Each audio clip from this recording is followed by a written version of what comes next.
Bismillah, walhamdulillah, wassalatu wassalamu ala rasulillah wa ala alihi wa ashabihi wa mawalah amma ba'd. Akhwati fillah rahimani wa rahimakumullah. Alhamdulillah, di siang hari ini dengan izin dan pertolongan dari Allah kita bisa melanjutkan kembali kajian rutin kita, masih mengkaji kitab Al-Qaulul Mufid ala Kitab Tauhid, kitab yang menjelaskan kitab Tauhid yang ditulis oleh Syekh Muhammad bin Shalih Al-Utsaimin rahimahullah ta'ala. Dan kita masuk kepada bab yang kelima atau yang keenam, yang kelima ya. Babun ad-du'a'u ila syahadati Allah ilaha illallah. Bab mengajak kepada persaksian tidak ada sesembahan yang berhak diibadahi kecuali hanya Allah Ta'ala. Maksudnya bab mengajak kepada dakwah tauhid la ilaha illallah.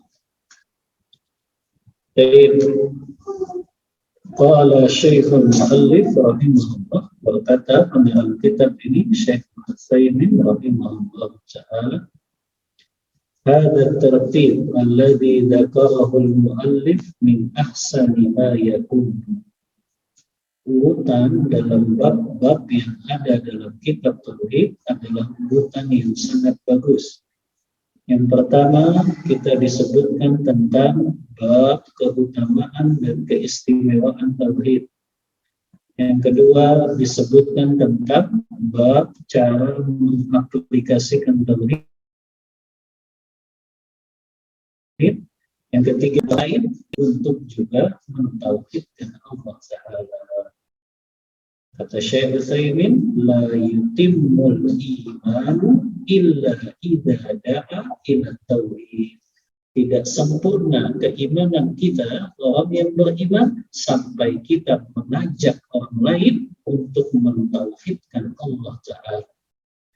Maka kewajiban kita, para muslimat, para umat, bahwasannya setelah kita tahu ilmu tentang mengaplikasikan tauhid, ilmu tentang keutamaan dan keistimewaan tauhid, ilmu tentang kita takut jatuh kepada kesyirikan, maka setelahnya kewajiban kita apa? Mendakwahkan tauhid ini kepada mereka, apakah orang yang masih kafir di luar Islam atau juga kepada sesama muslim yang tauhidnya belum lurus, yang tauhidnya belum benar, maka kita dakwahkan tauhid yang benar ini kepada mereka. Apa dalilnya perintah wajib bagi kita mendakwahkan tauhid ini? Dalilnya firman Allah Ta'ala surah Al-Asr. Ini juga yang disebutkan Syekh Muhammad bin Abdul Wahab ketika membahas al-usul as-salasah. Kata Allah Ta'ala, wal asr, demi masa, innal insana lafi khusr. Sesungguhnya manusia betul-betul dalam keadaan kerugian. Hukum asalnya semua manusia ini dalam keadaan rugi, kecuali 4 golongan ini yang mereka tidak akan menjadi orang yang rugi. Siapa itu? Illalladzina amanu, kecuali orang-orang yang beriman. Maksud beriman ini, beriman dengan dilandasi ilmu. Jadi kalau iman sekedar warisan saja, itu tidak menjamin. Tapi iman di sini maknanya iman yang dilandasi, yang didasari dengan ilmu.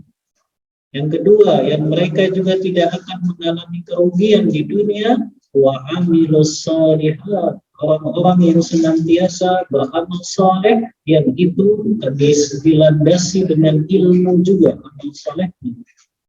Yang ketiga, nah ini yang jadi saksi pembahasan kita, wa tawasau bil haqqi, mereka yang senantiasa saling menasehati dalam kebenaran.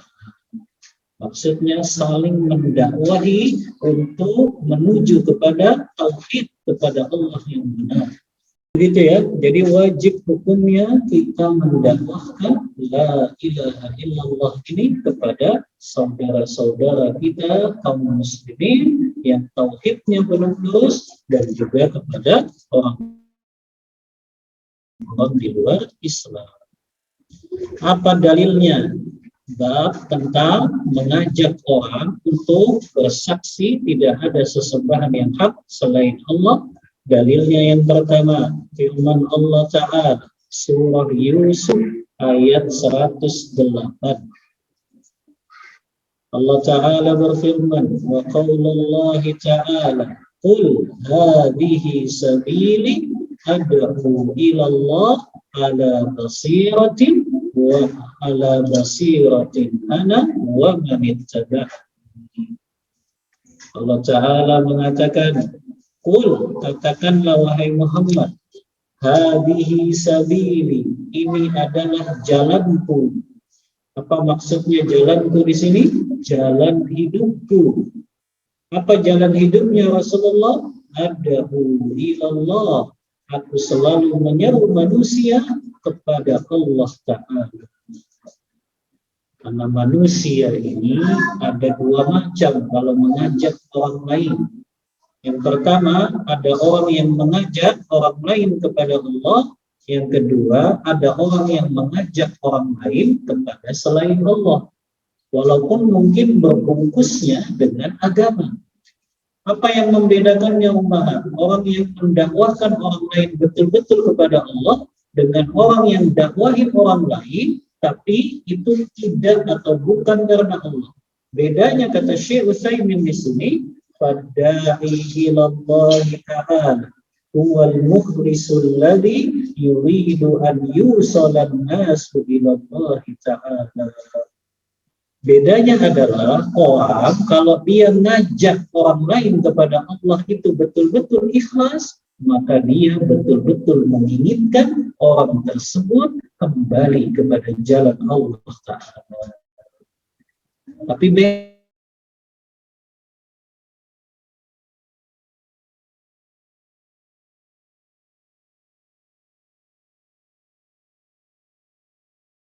umat, dia dakwahin orang lain kepada golongannya. Dia dakwahin orang lain untuk mengagungkannya, memuliakannya, menghormatinya. Ini yang disebut dakwahnya tidak ikhlas. Akhirnya apa? Yang terjadi adalah banyak kerusakannya. Karena kenapa? Ketika dia mengajak orang lain, walaupun dengan dalil-dalil agama, tapi ada terbesit di dalam hatinya, oh dia ingin diagungkan, dia ingin dikenal, dia ingin dimuliakan. Akhirnya apa efeknya umat? Ketika dia ngajak orang lain dan orang itu nggak mau melakukan apa yang dia ajak tersebut, dia marah-marah. Dia nggak mau lagi dakwah di tempat itu. Akhirnya apa yang terjadi lagi? Dia nggak mau pokoknya menyapa orang-orang dekat situ karena nggak mau terima dakwahnya. Ini kalau terbesit di dalam hatinya ketidakikhlasan karena Allah Ta'ala. Maka kita nggak boleh kecewa umat di dalam jalan dakwah ini.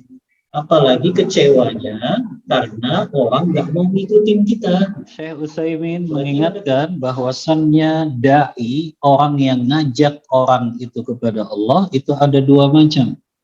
Yang pertama, orang tersebut betul-betul mengajak orang lain tersebut untuk ke jalan Allah.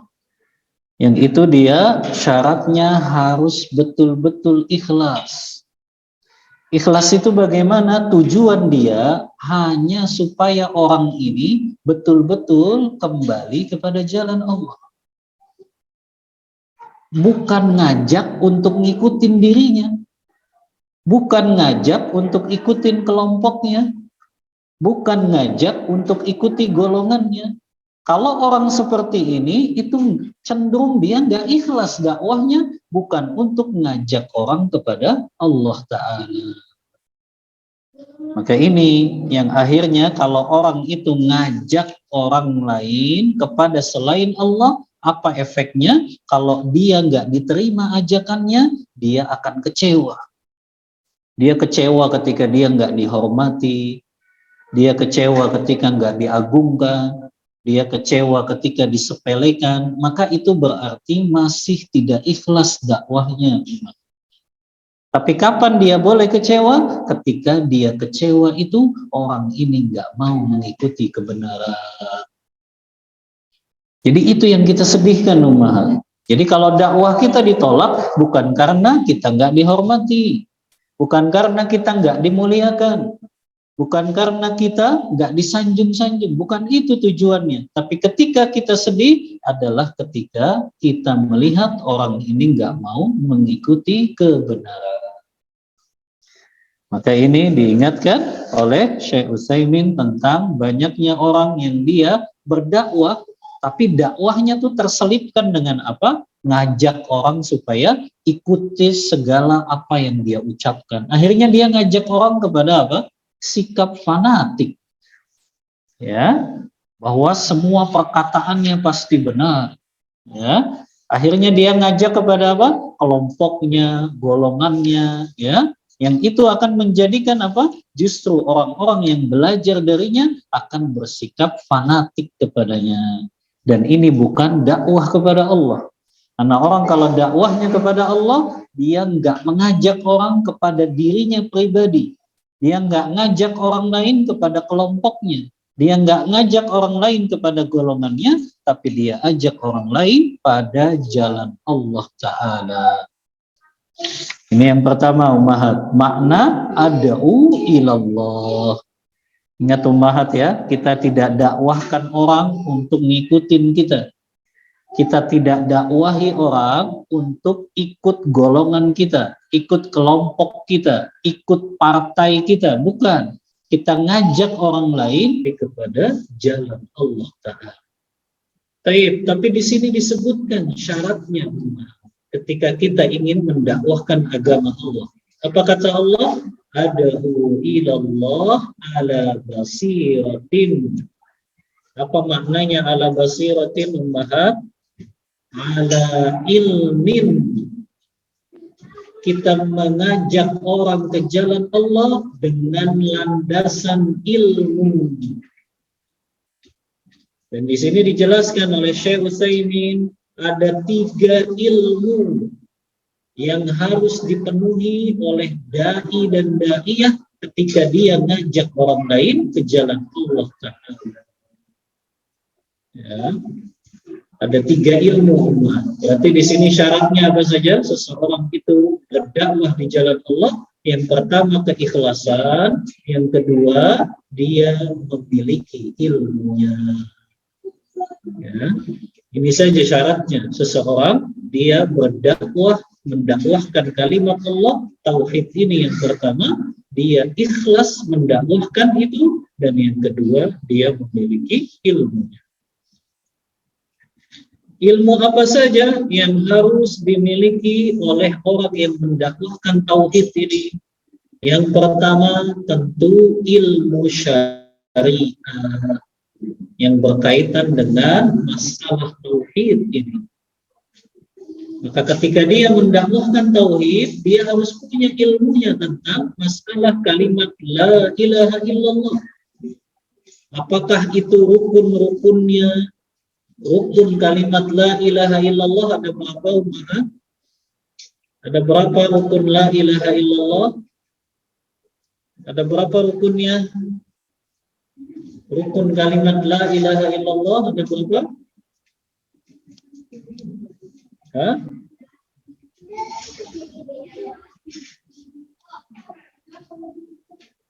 Ada berapa rukun kalimat la ilaha illallah?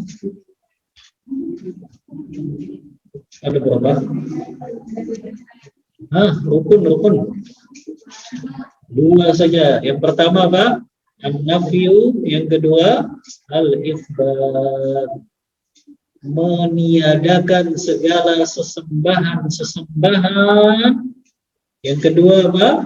Al-itsbat, yaitu menetapkan hanya Allah saja yang berhak diibadahi. Maka dia harus tahu ilmu ini. Dia harus tahu kalau orang hanya menafikan saja, tidak ada sesembahan-sesembahan yang lain yang harus disembah, maka kalau dia taunya nafi saja, tapi tidak isbat, menetapkan hanya Allah, akhirnya dia jadi orang ateis. Karena dia nafikan segalanya, nggak ada kok yang berhak disembah. Ya, sebaliknya kalau dia isbat saja, menetapkan saja, maka dia jadi orang apa? Kalau dia hanya sekedar menetapkan saja, ya, bahwasannya ada Tuhan, maka dia bisa jatuh kepada kesyirikan juga, karena banyak Tuhan-Tuhan yang juga dia yakini. Sementara dia tidak apa? Menafikan Tuhan-Tuhan yang lainnya. Maka ini ummahat, ya, harus dikuasai ini rukun tentang kalimat tauhid la ilaha illallah. Kalau syarat-syarat kalimat tauhid ada berapa? Syarat kalimat tauhid ada berapa?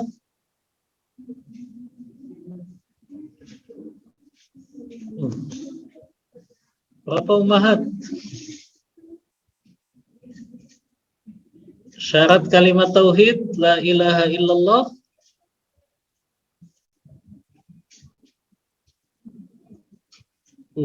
Benar ini nggak di murojaah kayaknya ummahat. Nah, syaratnya baru ada 7, ya. Oh, ini syaratnya kita mau dakwahin tauhid harus paham ini ummahat. Paham rukun kalimat la ilaha illallah, paham syarat-syarat kalimat la ilaha illallah. Yang pertama apa syaratnya? Al-ilmu, melilmui makna la ilaha illallah. Yang kedua apa? Al-yaqin, meyakini kalimat la ilaha illallah. Yang ketiga, al-qabul, menerima kalimat la ilaha illallah. Yang keempat, al-inqiyad, patuh, meniadakan atau meninggalkan segala yang bertentangan dengan la ilaha illallah, meninggalkan kesyirikan. Yang kelima, as-sidqu, jujur, ya. Yang keenam, al-ikhlas. Yang ketujuh, al-mahabbah. Kalian ummahat, syarat yang pertama ini harus terpenuhi kalau kita mau mendakwahkan kalimat tauhid.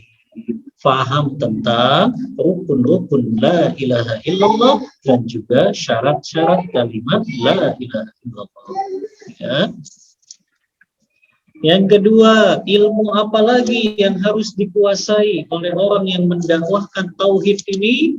Yang kedua adalah al-ilmu bi ahwali man yada'u. Ilmu tentang objek yang kita dakwahi. Ya. Ilmu tentang apa? Objek yang kita dakwahi ummahat. Jangan ujuk-ujuk ummahat datang ke satu daerah, kemudian langsung berdakwah saja tanpa mengetahui tentang objek yang ummahat dakwahi. Jadi harus tahu dulu keadaannya. Ini masyarakatnya seperti apa?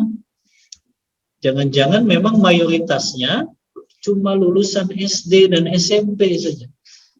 Maka nggak bisa ummahat menggunakan bahasa-bahasa intelek gitu ya, dengan mengajak mereka kepada tauhid, ya, atau banyak menggunakan ilustrasi-ilustrasi gitu, yang akhirnya mereka malah makin puyeng, ya, nggak paham dengan apa yang disampaikan. Maka ilmu tentang objek yang kita dakwahi itu harus tahu, ya. Karena lihat nanti di hadis, ya, yang menjadi dalil juga dari bab ini, Rasulullah ketika akan mengutus Mu'az bin Jabal, diutus kemana sahabat Mu'az bin Jabal? Ke daerah mana Mu'az diutus? Ke Yaman, ke daerah Son'a. Maka apa kata Rasulullah? Rasulullah ngasih tahu ummahat, di sana itu orangnya seperti apa? Kata Rasulullah apa? Innaka ta'ti qauman min ahlil kitab. Lihat, Rasulullah kasih tahu apa? Tentang objek yang akan didakwahi oleh Mu'az bin Jabal. Apa kata Rasulullah? Sesungguhnya disebutkan dalam surah An-Nahl itu,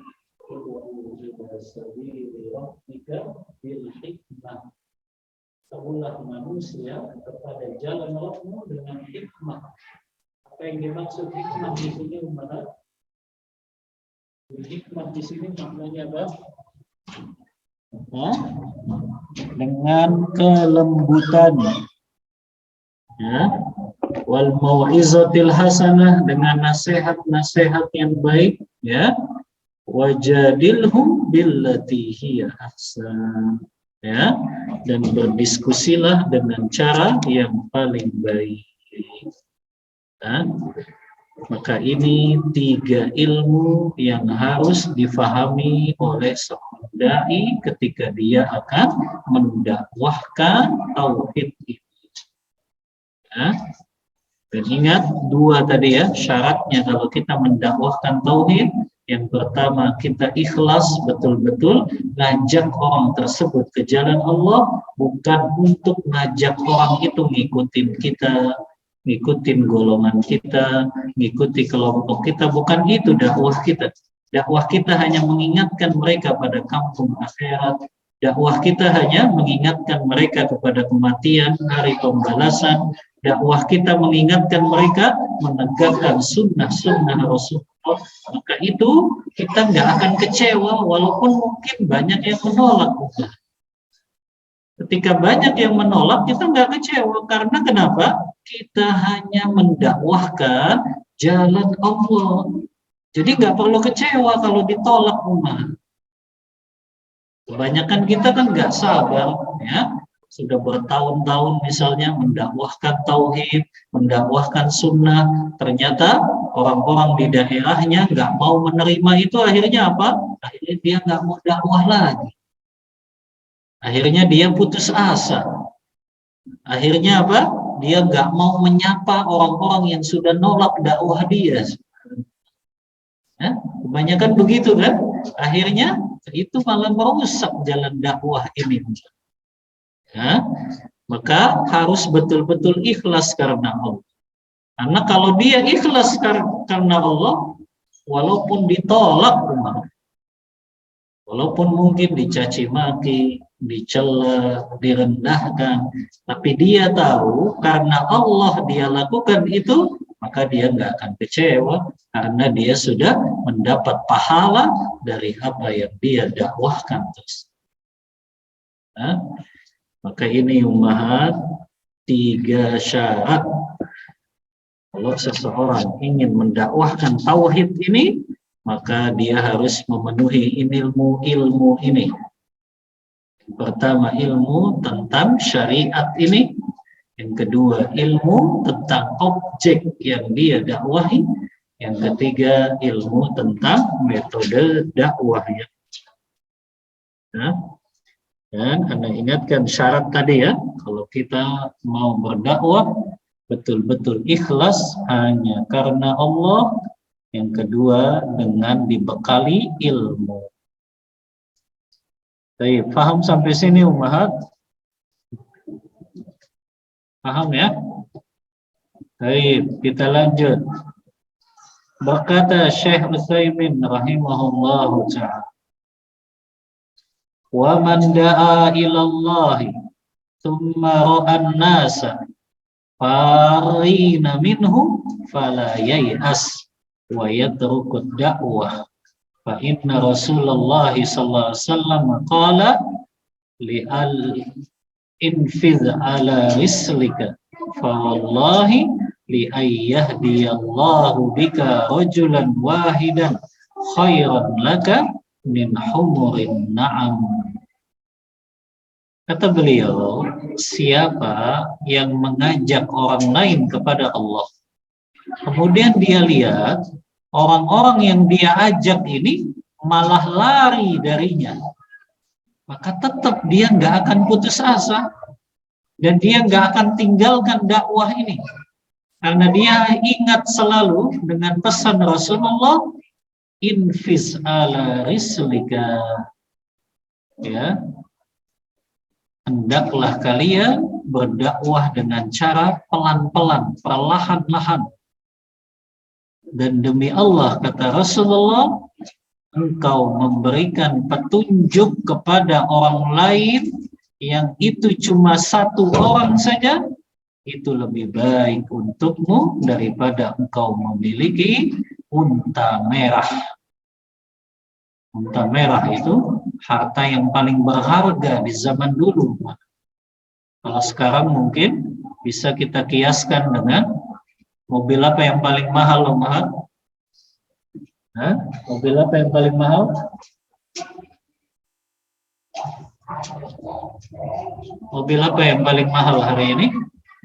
Mercedes-Benz.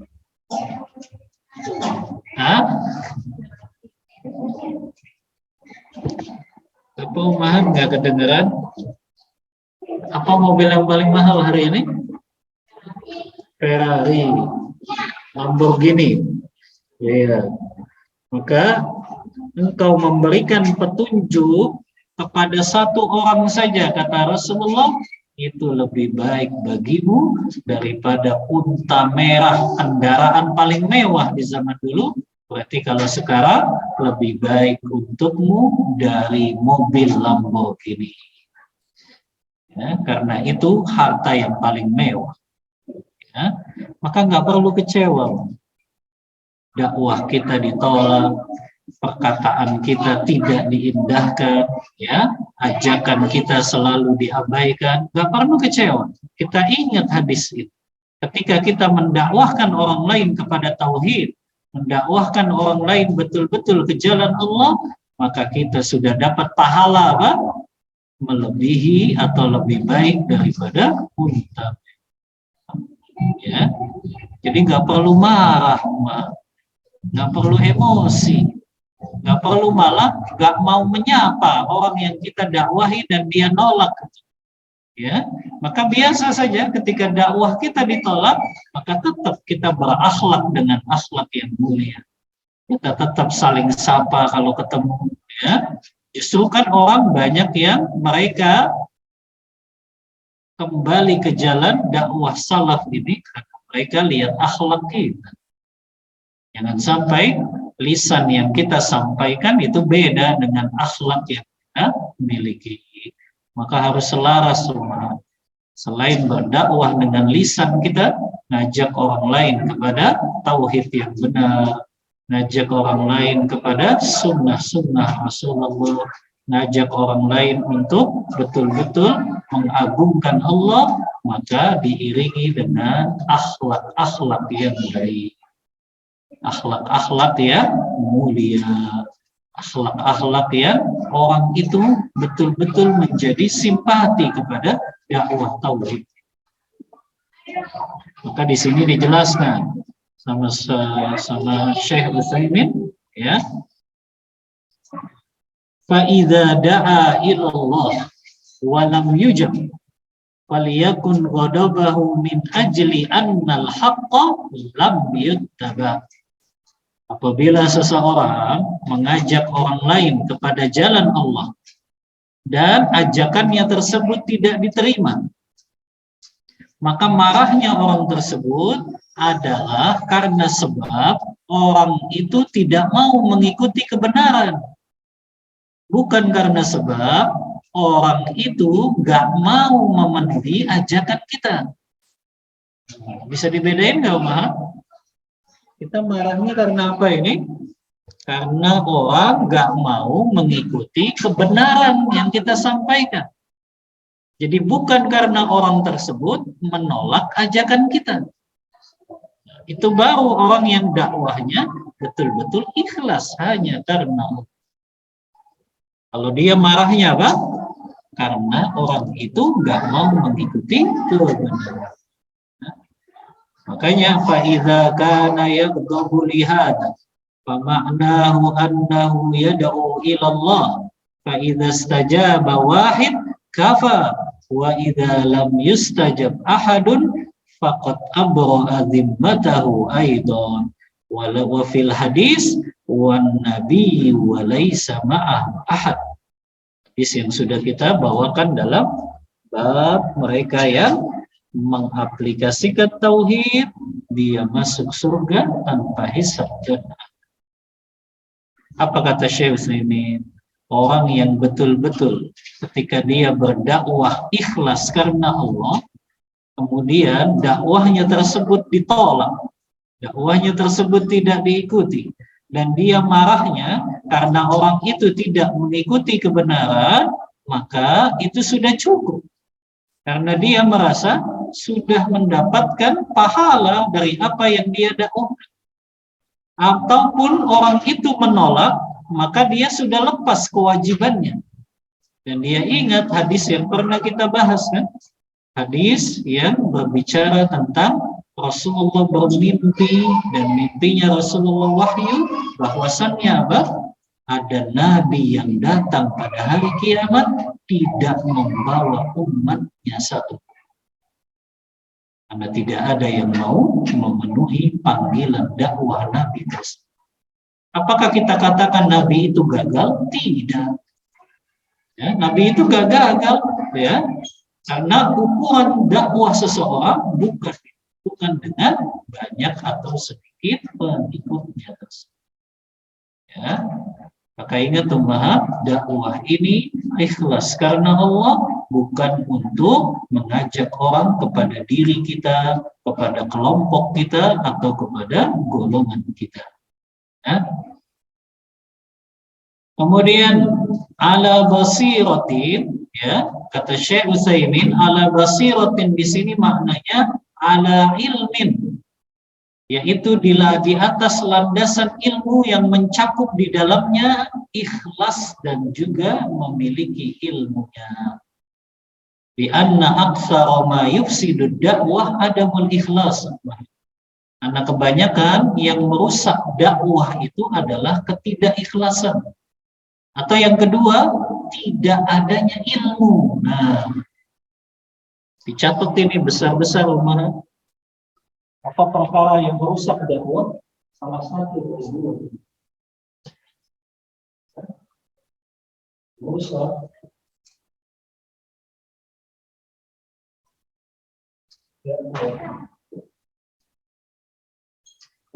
merusak dakwah ini yang pertama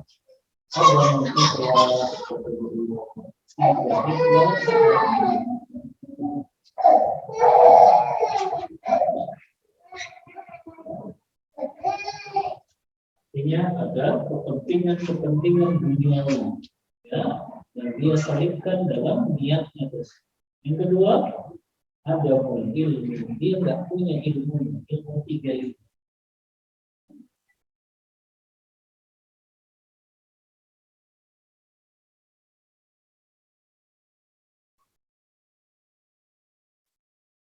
Salah satu dari ini tidak ada, maka itu yang lebih banyak merusak jalan dakwah.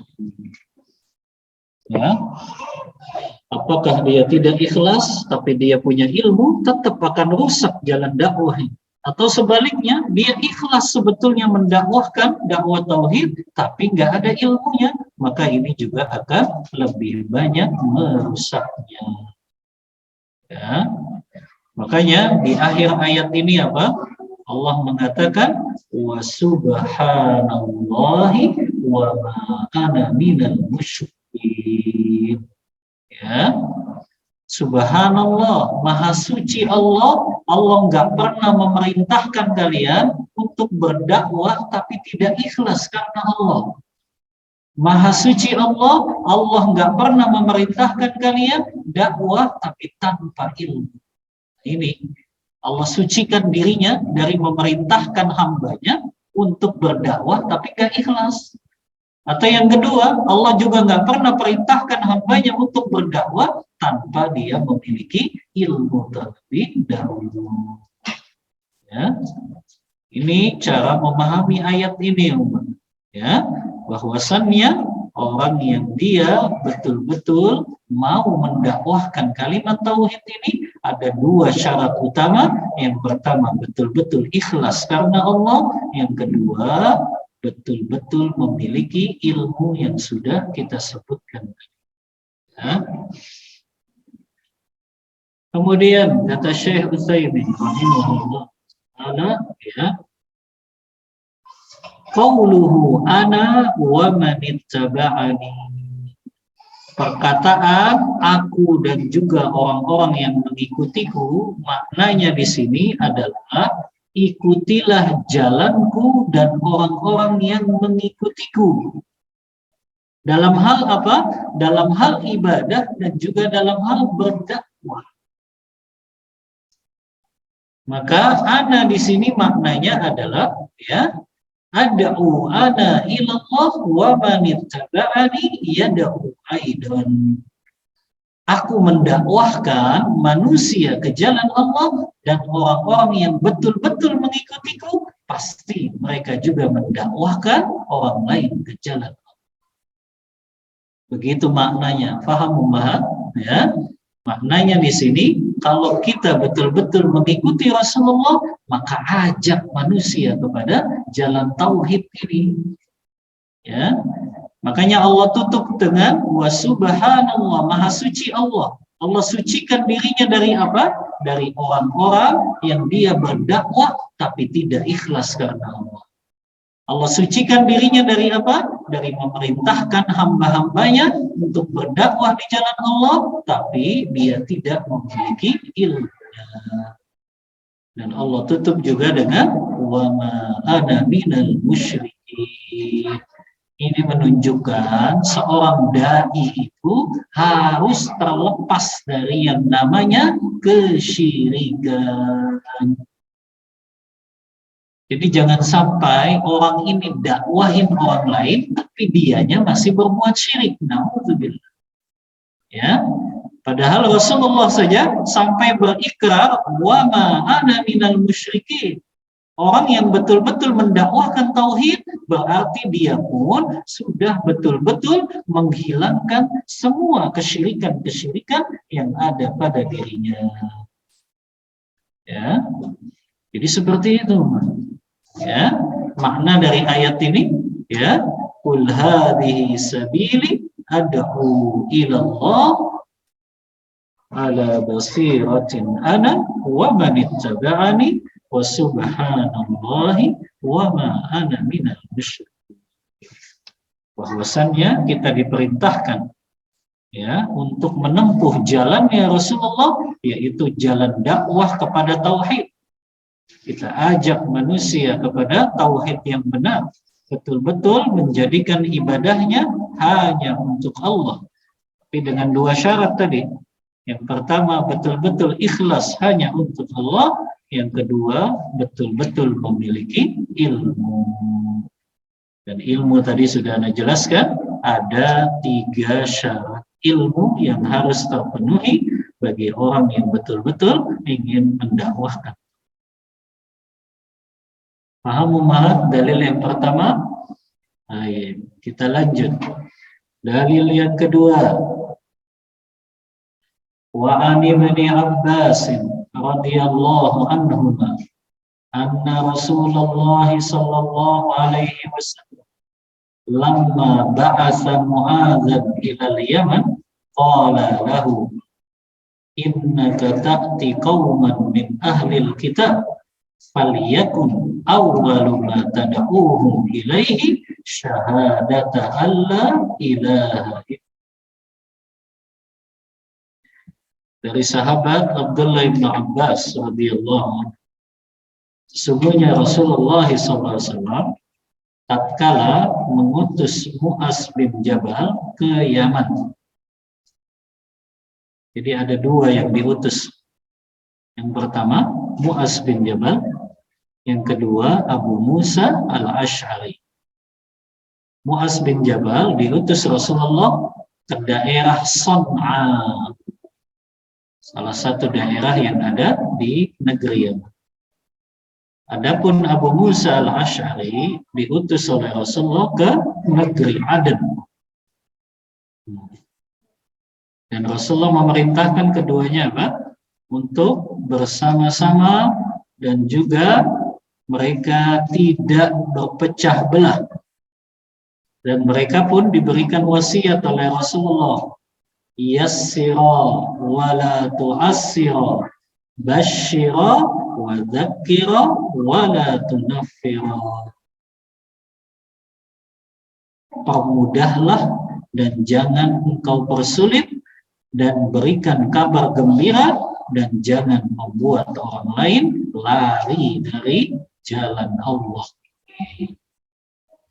Maka ini wasiatnya Rasulullah kepada Mu'adz bin Jabal dan Abu Musa al-Asy'ari. Ya, mempermudah, jangan mempersulit, memberi kabar gembira dan peringatan, tapi jangan membuat orang lari dari agama Islam. Kemudian Rasulullah pun berpesan. Nah, tadi ya, Rasulullah memberitahukan objek yang akan didakwahi oleh dua sahabat ini. Kata Rasulullah kepada Mu'adz bin Jabal, innaka ta'ti qauman min ahlil kitab.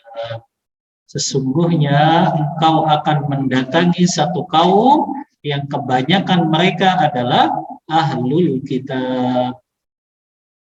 Saya tanya ibu-ibu, dari mana Rasulullah tahu kalau daerah Son'a itu banyak ahlul kitab? Dari mana? Dari mana Rasulullah tahu, Mahab?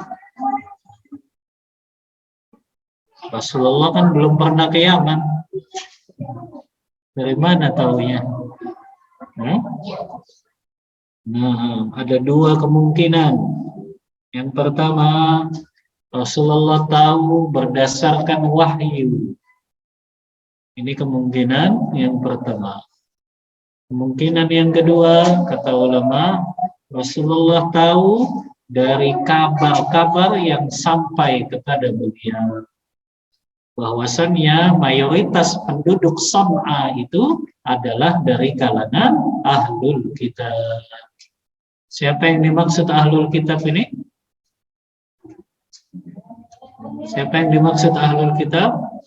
Al-Yahud wan Nasara.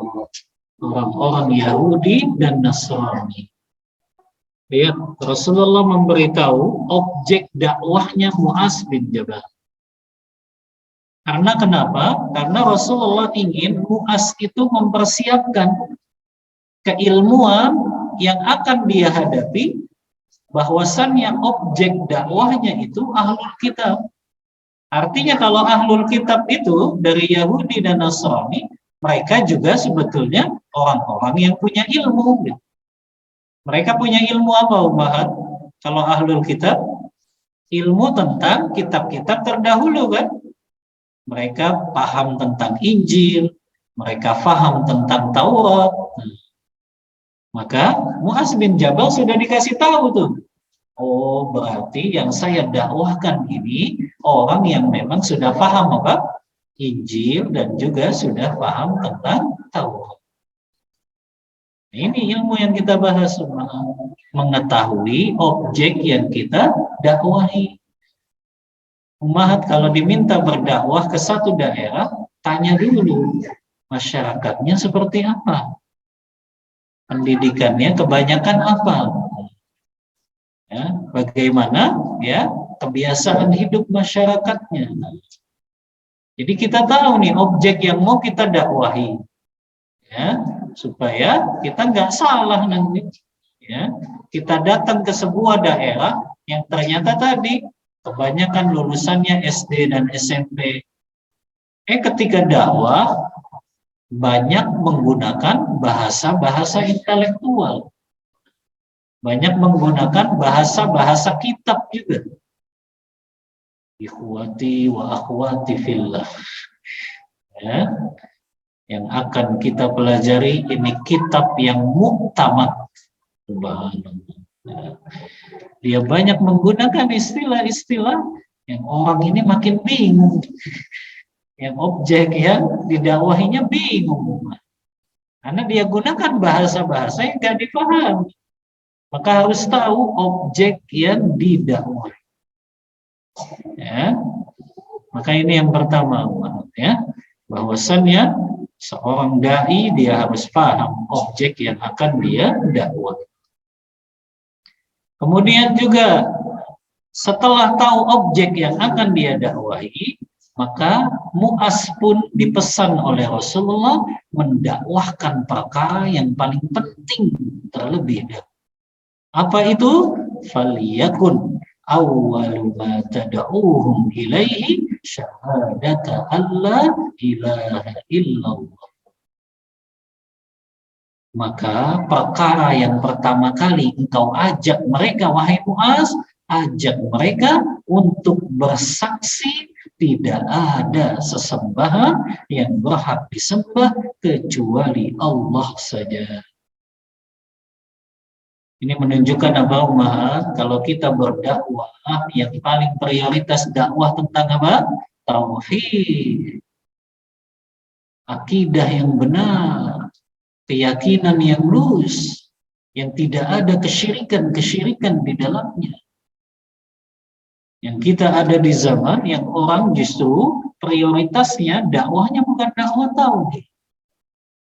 Kebanyakan justru dakwahnya kepada golongan masing-masing, kepada kelompok masing-masing, ya. Bahkan ada juga kelompok yang dia dakwah, ya, tapi nggak tahu skala prioritasnya, ya. Dia dakwahin orang untuk senantiasa mendirikan sholat dari pintu ke pintu, tapi dia nggak ngajarin bagaimana sholat yang benar itu. Akan jadi masalah, ya. Karena ternyata yang ngajak orang ini juga baru bertaubat di jalan Allah. Dia nggak tahu bagaimana sifat sholat nabinya.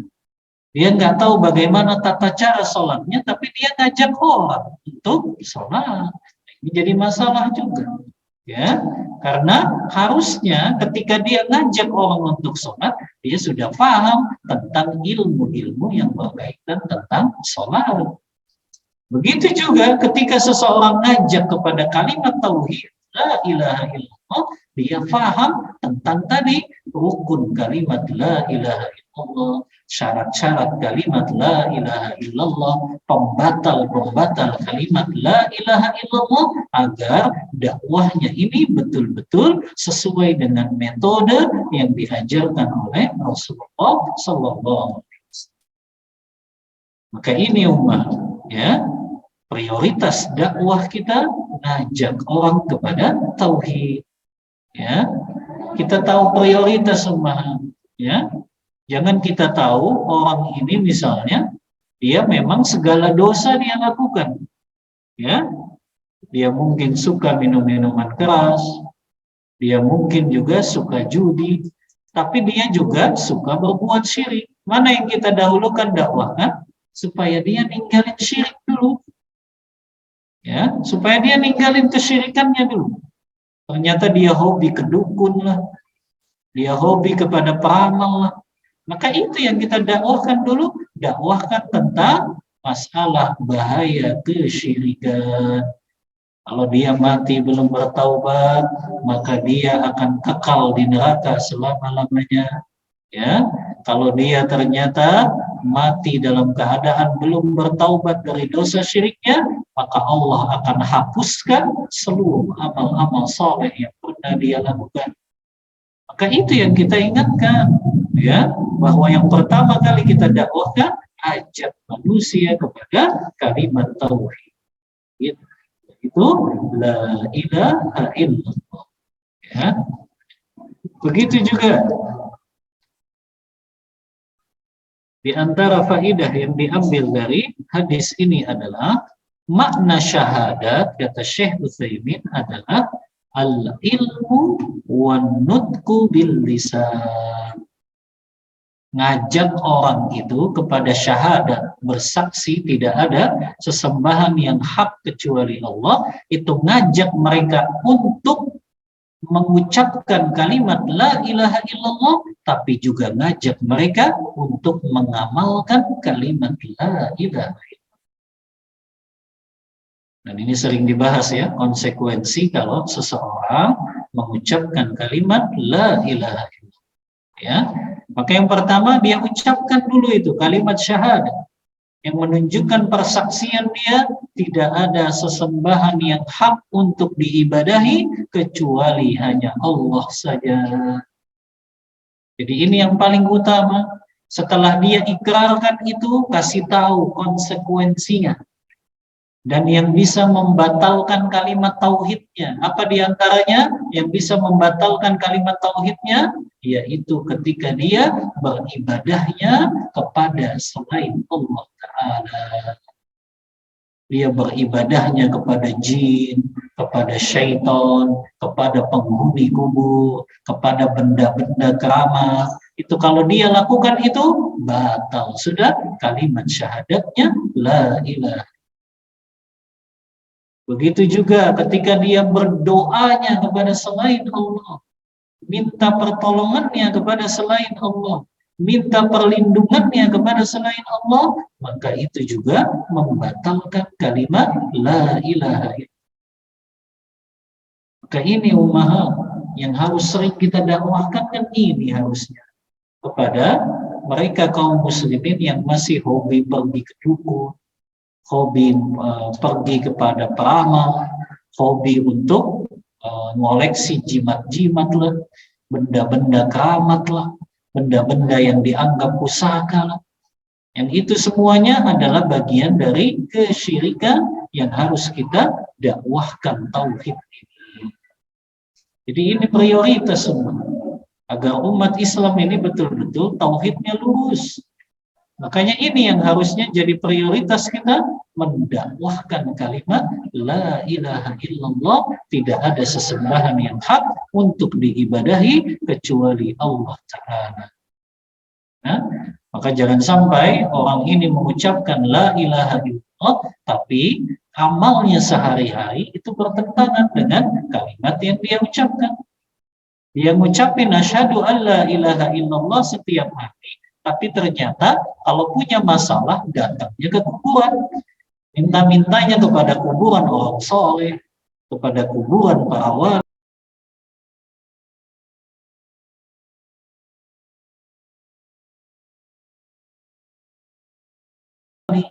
minta-mintanya kepada jin dan syaitan. Yang ini semua sama dengan membatalkan kalimat tauhid tersebut. Ini membahasnya. Pertama yang kita prioritaskan, dakwah kepada orang itu, dakwahkan kalimat tauhid ini dengan benar. Pahami bahwa tauhid itu ada rukun-rukunnya. Kalimat tauhid itu ada syarat-syaratnya. Kalimat tauhid itu ada pembatal-pembatalnya, agar kaum muslimin ini paham bahwasannya kesyirikan itu bisa menimpa mereka ketika mereka tidak paham tentang pembatal-pembatal kalimat tauhid ini. Ya, maka ini yang harus dipahami ummahat. Prioritas dakwah, mendakwahkan tauhid, ajak orang kepada tauhid yang benar, yang betul-betul hanya mengesahkan Allah. Ya. Nah, ada pertanyaan ummahat. Kalau ummahat ditanya ya kepada orang-orang di luar Islam, kata mereka, kok kalian ngajak kami kepada ibadah hanya kepada Allah saja? Ya, untuk bersaksi bahwasannya tidak ada sesembahan yang hak kecuali Allah. Padahal makna kesaksian itu kan kalian sudah mengilmui ya apa yang telah kalian sampaikan tersebut. Maka kalau ibu-ibu ditanya, kenapa kok kalian sudah ngajak kami untuk bersaksi, padahal kalian belum mengilmui itu? Paham nggak umat? Maknanya belum mengilmui. Maknanya kalian dari mana tahu bahwasannya zat Allah itu hanya satu? Nah, kalau ditanya begitu gimana umat? Nah, emang kalian tahu zat Allah itu cuma satu? Kok kalian sudah ngajak kita kepada Allah yang satu, yang esa? Maka kita katakan kepada mereka, yang kita ajak kepada mereka berdasarkan ilmu yang kita ketahui adalah ngajak mereka kepada Allah yang Maha Esa berdasarkan kebenaran dari kitab-kitab yang Allah sampaikan. Walaupun mungkin kita tidak melihat secara langsung, Ya, kita tidak menyaksikan secara langsung. Tapi ilmu ini dari mana kita dapat? Dari kitab-kitab yang Allah wahyukan kepada para nabi dan rasulnya yang menjelaskan tentang keesaan Allah Ta'ala. Baik, sampai dalil yang kedua dulu, Mahat. Insyaallah kita bahas dalil yang selanjutnya dalam bab mengajak orang lain kepada kalimat la ilaha illallah. Wallahu ta'ala a'lam bissawab wa sallallahu ala nabiyyina Muhammadin wa ala alihi wa sahbihi wasallam.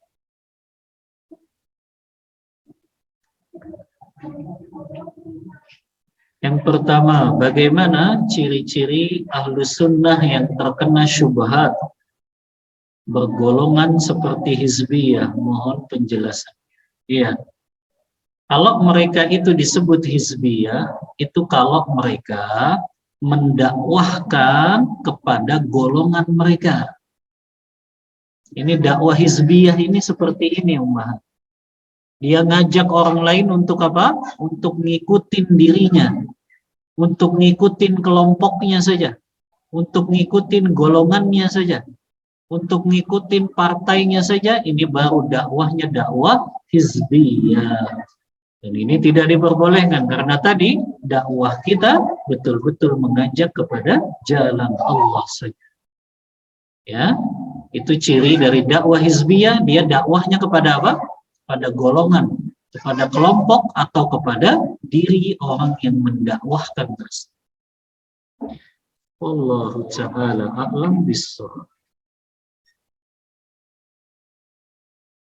Mohon nasihat Ustaz, saya agar semangat menuntut ilmu tidak putus. Seperti waktu baru hijrah semangatnya. Yang pertama, yang bisa mengingat dari yang paling bisa untuk membuat kita semangat dalam menuntut ilmu ini, banyak mengingat kematian. Kita ini kan akan mati, cuma kita sering lalai dari mengingat yang namanya kematian. Maka banyak mengingat kematian akan membuat kita semangat untuk menuntut ilmu, karena kita sadar bekal kita ini masih sedikit untuk pulang ke kampung halaman kita. Maka yang pertama, perbanyak mengingat yang namanya kematian, bahwasannya bekal kita untuk pulang kira-kira sudah cukup belum. Ya, dan kita butuh bekal itu dengan cara kita menuntut ilmu agama tersebut. Yang kedua, supaya kita semangat menuntut ilmu, banyak membaca kisah biografi para ulama dalam ilmu agama. Banyak kisah-kisah para ulama yang sudah ditulis tentang semangat mereka dalam menuntut ilmu di luar keterbatasan mereka dalam sarana, prasarana, fasilitas, tapi mereka tetap semangat untuk menuntut ilmu agama. Ya, saya bawakan ya sedikit saja, misalnya seperti ada ulama namanya Abu Thahir Ummahat. Dia melakukan perjalanan menuntut ilmu dari kota Mesir, kemudian ke Irak, kemudian ke Mekah. Dan beliau bercerita, saya 2 kali kencing darah. Satu di Baghdad, karena dia bawa buku sambil dipanggul. Zaman dulu kan belum ada PDF. Jadi buku-bukunya tuh dipanggul, subhanallah. Ya, dipanggul berjalan dari Mesir ke Baghdad, kemudian ke Mekah. Sampai akhirnya apa? Beliau kencing darah, 1 di Baghdad dan 1 kali di Mekah demi untuk menuntut ilmu agama. Kita ini kan fasilitasnya sudah mudah banget untuk menuntut ilmu agama, maka syukuri ini dengan cara kita senantiasa nggak boleh putus dari menuntut ilmu agama. Maka ini juga yang paling bisa membuat kita semangat. Bacalah biografinya para ulama salaf terdahulu, bagaimana keadaan mereka ketika menuntut ilmu agama. Al-Imam Ibnu Jarir At-Tabari, sampai beliau mau meninggal dunia, ketika beliau dijenguk, beliau dengar satu hadis, beliau minta diambilkan pena untuk menulis hadis tersebut. Setelah beliau tulis, beliau meninggal dunia dalam keadaan menulis hadis yang baru dia dengar. Jadi sampai wafatnya umat. Ya, maka ini yang kedua, banyak baca biografi para ulama salaf. Yang ketiga, banyak berdoa, minta pertolongan kepada Allah Ta'ala agar Allah senantiasa tetapkan kita kepada jalan menuntut ilmu agama ini. Ya muqallibal qulub, tsabbit qalbi ala dinik, wa ya musarrifal qulub, sarrif qalbi ala ta'atik. Tiga ini saja yang bisa Anda sampaikan. Wallahu ta'ala a'lam bissawab. Ustaz izin bertanya di luar tema, apakah termasuk tidak menjaga hak Allah apabila sholat belum khusyuk? Sholat dengan khusyuk itu haknya sholat, tapi tetap dia tidak menjadi syarat sahnya sholat. Hanya tidak sempurna saja pahala sholat yang dia dapatkan. Maka kalau seseorang dia sholatnya belum khusyuk, dia evaluasi umat. Yang pertama, kira-kira dosa apa yang telah dia lakukan. Banyak-banyak istighfar, mohon ampun dan bertaubat kepada Allah kalau sholatnya masih belum bisa khusyuk. Yang kedua, Anda sudah sampaikan bagaimana cara sholat bisa khusyuk umat. Pahami apa yang dia baca ketika sholat. Makanya belajar bahasa Arab minimal untuk memahami bacaan yang kita baca saja ketika sholat. Sudah cukup itu, kewajiban itu. Ya. Dan itu yang disebutkan Imam Syafi'i, wajibnya belajar bahasa Arab hanya sampai kita memahami apa yang kita baca ketika sholat. Kalau itu sudah bisa kita pahami, maka sudah. Ya, wajibnya tidak wajib ain lagi kita belajar bahasa Arab, tapi jadi fardu kifayah saja. Atau yang kedua apa kemarin, supaya sholat bisa khusyuk, mengingat bahwa jangan-jangan ini sholat yang terakhir yang kita lakukan. Maka hadirkan di dalam hati kita ketika sholat, mungkin ini sholat yang terakhir yang kita lakukan. Ya, wallahu ta'ala a'lam. Yang kedua, jika fulanah sudah berusaha untuk khusyuk dalam sholat, tapi masih belum khusyuk juga, apakah pertanda masih banyak maksiat dalam diri fulanah? Nah itu dimuhasabah lagi umpama. Dirinya dimuhasabah, kira-kira ada dosa apa ini? Kok sholat saya nggak bisa khusyuk? Padahal saya sudah paham kok bacaan yang saya baca, ya. Tapi kok masih belum bisa khusyuk juga. Jangan-jangan memang ada hak orang lain yang orang itu ambil. Ada dosa yang dia lakukan kepada orang lain dan orang itu belum menghalalkan. Maka yang bisa dia lakukan adalah melakukan muhasabah pada dirinya, dosa apa yang telah dia lakukan. Allah Ta'ala a'lam bissawab. Ustaz, apa hukumnya sholat maghrib di bulan Ramadan dan belum berbuka puasa terlebih dahulu? Ini Ramadan udah lama, mohon pencerahannya. Kalau dia menunda buka puasanya karena lupa, maka ini tidak mengapa, Tapi kalau dia sengaja menunda buka puasanya dengan sholat terlebih dahulu, maka ini hukumnya makruh, perkara yang dibenci karena menyelisihi sunnah Rasulullah. Apa kata Rasulullah? La yazalun nas bi khairin ma'ajjalul fitr. Manusia senantiasa berada dalam kebaikan selama dia menyegerakan berbuka puasanya. Maka kalau dia tunda menyelisihi sunnah, dan itu hukumnya makruh, perkara yang dibenci. Itu kalau dia lakukan secara sengaja. Tapi kalau dia lupa, ketika sholat dia baru ingat, oh ternyata belum buka ya saya. Dibatalin atau diterusin, Batalin atau diterusin? Diterusin dulu, tapi jangan dilama-lamakan saja. Ya, maka tetap diteruskan sholatnya. Wallahu ta'ala a'lam bishawab. Yang online ada pertanyaan?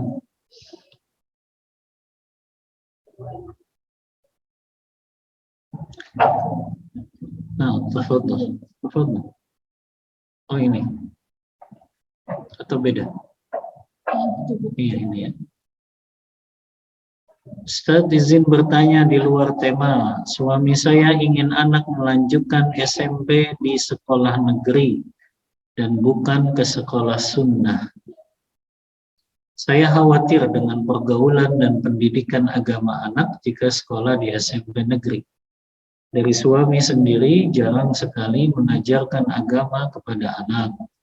Dan saya sendiri merasa kurang dalam hal agama, sehingga berharap anak sekolah di sekolah Islam. Bagaimana sebaiknya saya bersikap? Apakah harus taat kepada suami? Iya. Jazakillah khairan, pertanyaan yang bermanfaat. Yang pertama, ya, memang sebetulnya kewajiban mendidik anak itu kan kewajiban suami, kepala keluarga. Harusnya ketika suami itu tidak mampu, berarti dia harus memberikan pendidikan kepada anaknya dengan menyekolahkannya di sekolah-sekolah yang memang bisa memenuhi kebutuhan agama anak tersebut. Lalu bagaimana kalau suami kekeh pengen anaknya ini di sekolah negeri saja? Berarti bisa diambil solusi yang lain. Apa solusinya? Anak ini selain sekolah di sekolah negeri, dia juga ada kewajiban sekolah agama di hari Sabtu Ahadnya.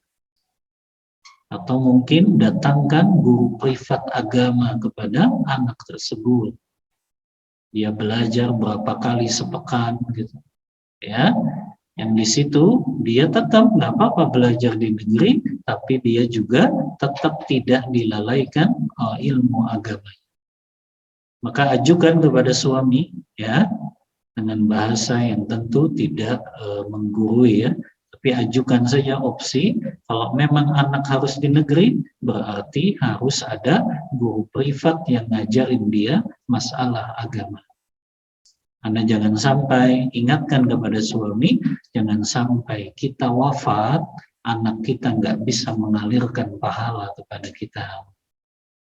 Itu diingetin suaminya, ya. Karena kalau dia prioritasnya anaknya ini hanya pinter ilmu sains saja, pinter ilmu sosial saja, pinter ilmu teknologi saja, tapi agamanya tidak diperhatikan, jangan sampai menyesal nanti hari kiamat ketika anak-anaknya tidak bisa mengalirkan pahala. Ya. Karena hanya anak-anak yang soleh yang bisa mengalirkan pahala untuk orang tuanya. Hanya anak-anak yang soleh yang senantiasa memohonkan ampun untuk kedua orang tuanya. Maka ingatkan, prioritas kita mendidik anak bukan untuk dia jadi pejabat, jadi ahli ilmu dunia, tapi tujuan kita adalah jadi anak yang soleh dan solehah, yang itu akan membahagiakan kita dunia dan juga akhir. Wallahu ta'ala a'lam bishawab. Sudah ya? Cuma satu? Duh, ada lagi. Hah? Oh, sama kan tadi ya? Nah, baik. Cukup pemahat?